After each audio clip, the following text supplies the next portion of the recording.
இருக்கு. Yes. அதுக்கு ஏன் வர மாட்டேங்கிறாங்க? I'm only here. You only have come. Yes. No, you can also go out. Please go out. Theni மாவட்டத்தில் நடைபெற்ற விவசாயிகள் குறைதீர்க்கும் கூட்டத்தில் வனத்துறை அதிகாரி ஒருவரை ஆட்சியர் திரு ரஞ்சித் சிங் வெளியே அனுப்பிய சம்பவம் பரபரப்பை ஏற்படுத்தியிருக்கிறது. வனத்துறை தொடர்பாக பல புகார்கள் கூறப்பட்டு வரும் நிலையில் இது குறித்து விளக்கம் அளிப்பதற்கு வனத்துறை உயரதிகாரிகள் யாரும் கூட்டத்தில் பங்கேற்கவில்லை என்பது குறிப்பிடத்தக்கது. தொடர்ச்சியாக வனத்துறை உயரதிகாரிகள் விவசாயிகள் குறைதீர்க்கும் கூட்டத்தை புறக்கணித்து வரும் நிலையில் இந்த கூட்டத்தில் மொத்த வனத்துறை சார்பாக ஒரே ஒரு வனவர் மட்டுமே வந்திருந்த நிலையில் ஆட்சியர் திரு ரஞ்சித் சிங் அந்த வனவரை கூட்டத்தை விட்டு வெளியே போகுமாறு கூறிய சம்பவம் பரபரப்பை ஏற்படுத்தியிருக்கிறது. எத்தனை நாளா உங்க ஃபார்மர்ஸ் கேட்டுட்டு இருக்காங்க. ஃபார்மர்ஸ்க்கும் ஃபாரஸ்ட்க்கும் தனியா ஒரு மீட்டிங் பண்ண வேண்டி இருக்கு. அது தேவை இருக்கா இல்லையா அதை நீங்க புரிஞ்சு மாட்டேங்கிறீங்களா? அப்புறம் இந்த மீட்டிங் வர மாட்டீங்கன்னா how you are responding to them? உங்க ஹெட் ஆபீஸ்ல இருந்து யார் வந்திருக்காங்க? I'm only here. You only have come. Yes. நீங்க தான் இன்னைக்கு டிஎஃப்ஓ. என்ன? அப்புறம் மானோ டிஎஃப்ஓ வந்து மேல உட்கார்ந்துக்கோங்க. First of all DFO should come. Yes. மாசத்துக்கு ஒரு மீட்டிங் தானே இருக்கு. Yes. அதுக்கு ஏன் வர மாட்டேங்கிறாங்க?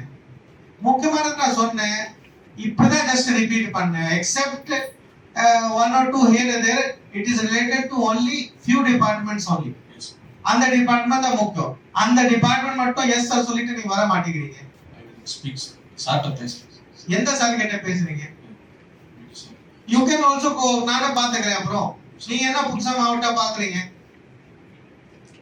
நீங்க எந்த ரேஞ்சில இருந்து வந்திருக்கீங்க? Katam You can also go out. நான் பாத்துக்கிறேன்.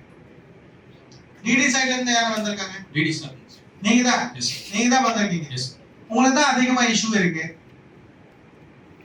This is highly nonsensical boss. I am not able to understand. எப்படி உங்களுக்கு சொல்ல முடியும்? Every meeting we are facing issues because of you. And then I am trying to sort it out. அதோ நீங்க அதுக்கான meeting வரலீங்கன்னா how do you think that we are able to sort it out? அவங்க என்ன பெருசா கேக்குறாங்க? அதுக்கான பதில் தான் கேக்குறதுக்கு இது பண்ணிருக்கேன். நீங்க சொல்றீங்க, அவங்களுக்கு முன்னாடி சொல்றீங்க. இது பதில் தான் ஒரு 3 வருஷமா ஓடிட்டு இருக்கு. அதுக்கான ஹெட் டு ஹெட் என்ன ரிப்ளை இருக்கு அதை தான் கேக்குறேன். If they nobody have objection, no, we'll go ahead. Yes. But உங்க என்ன இங்க objection சொல்லிட்டு மறுபடியும் நாளைக்கு objection இல்ல அப்படி சொல்லக்கூடாது. Yes. அதுக்கான யார் பதில் கொடுப்பாங்க?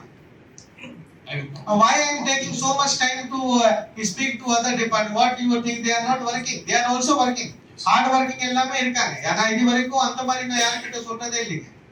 They are working. கொஞ்சம் டைரக்ஷன் இப்படி இருக்கும். Same person. Only I have been changed. மத்தெல்லாம் அதே ஸ்டாஃப் தான் இருக்காங்க. அதே இது சர்க்கிள் தான் இருக்கு. And now they are able to give reply. How? Because the attitude has to be changed little. They are not that they are not working. அப்ப நீங்க attitude மாறலங்க. You can also go out. Please go out. இது விஷயமாக மனு கொடுத்திருக்கிறேன். அந்த மனுவில் ஆய்வு செய்து தற்படி அன்புடன் கேட்கிறேன். நன்றி.